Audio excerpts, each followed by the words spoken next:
जय श्री राम दोस्तों। शास्त्र, पुराण और लोक कथाओं की दुनिया में आपका स्वागत है। आज की कहानी है भस्मासुर। सतयुग की बात है। वृकासुर, जिसे बाद में भस्मासुर कहा गया, नाम का एक महत्वाकांक्षी असुर था।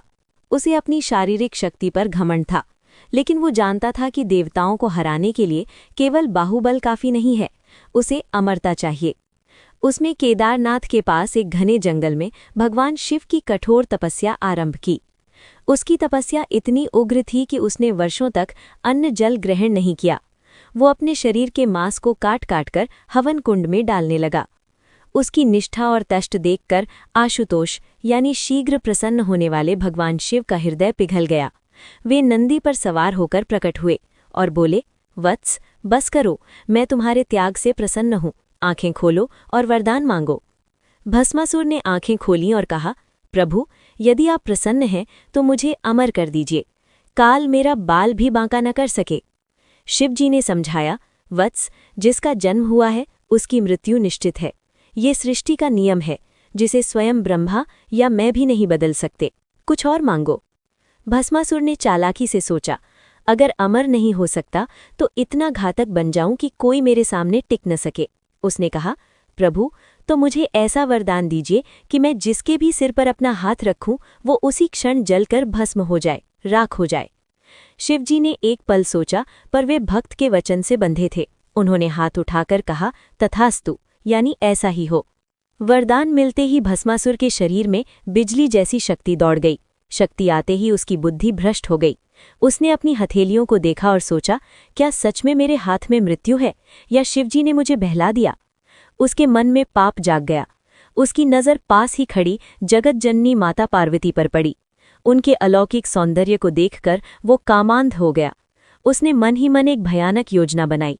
अगर मैं शिव को ही भस्म कर दूं तो मैं इस ब्रह्मांड का सबसे शक्तिशाली व्यक्ति बन जाऊंगा और पार्वती मेरी हो जाएंगी।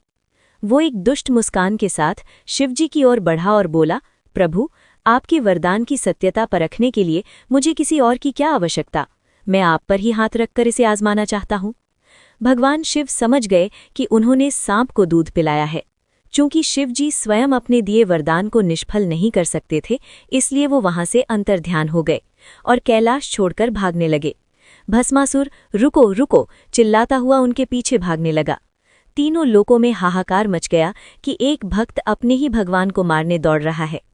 शिवजी की रक्षा के लिए और धर्म की स्थापना के लिए पालनहार भगवान विष्णु ने हस्तक्षेप करने का निर्णय लिया। वो जानते थे कि भस्मासुर को बल से नहीं, केवल छल से मारा जा सकता है, क्योंकि उसकी मृत्यु उसके अपने ही हाथ में थी। भगवान विष्णु ने अपनी माया से एक अत्यंत रूपवती स्त्री का रूप धारण किया, ऐसा सौंदर्य जो तीनों लोकों में दुर्लभ था। उनका नाम था मोहिनी। जब भस्मासुर शिवजी को खोजते हुए एक वन से गुजर रहा था तो अचानक उसकी नज़र एक पेड़ के नीचे खड़ी मोहिनी पर पड़ी। वो अपनी सुध बुध खो बैठा। शिवजी को मारने का ख्याल उसके दिमाग से निकल गया और वो मोहिनी की ओर खिंचा चला गया। भस्मासुर ने ललचाई नज़रों से कहा, हे सुंदरी, तुम कौन हो? मैंने आज तक तुम्हारी जैसी अप्सरा नहीं देखी। मैं तीनों लोकों का भावी स्वामी हूँ। मुझसे विवाह कर लो, मैं तुम्हें पटरानी बना दूंगा। मोहिनी यानी विष्णु ने अदाओं के साथ उत्तर दिया, हे वीर, मैं तो एक चंचल नर्तकी हूँ। मेरा मन केवल नृत्य और संगीत में रमता है। मैंने प्रतिज्ञा ली है कि मैं केवल उसी पुरुष से विवाह करूंगी जो नृत्य कला में मेरे समान निपुण हो। क्या तुम मेरे साथ कदम से कदम मिलाकर नाच सकते हो? गंधर्व संगीत गूंजने लगा। मोहिनी ने नाचना शुरू किया। भस्मासुर, जो काम वासना में अंधा हो चुका था, मोहिनी की हर मुद्रा की हूबहू नकल करने लगा। मोहिनी ने हाथ कमर पर रखा, भस्मासुर ने भी रखा। मोहिनी ने हाथ हवा में लहराया, भस्मासुर ने भी लहराया। मोहिनी घूमी, भस्मासुर भी घूमा। नृत्य की गति तेज होती गई। भस्मासुर पूरी तरह सम्मोहित हो चुका था। उसे याद ही नहीं रहा कि उसके हाथ में मृत्यु का शाप है। उसे केवल मोहिनी दिख रही थी। नाचते नाचते मोहिनी ने चतुराई से एक विशेष मुद्रा बनाई, मुकुट मुद्रा। उसने अपना दाहिना हाथ अपने ही सिर पर रख लिया और मुस्कुराने लगी। भस्मासुर, जो नकल करने में मग्न था, उसने बिना सोचे समझे अपना दाहिना हाथ उठाया और अपने सिर पर रख लिया। जैसे ही भस्मासुर की हथेली ने उसके सिर को स्पर्श किया, आकाश में गर्जना हुई।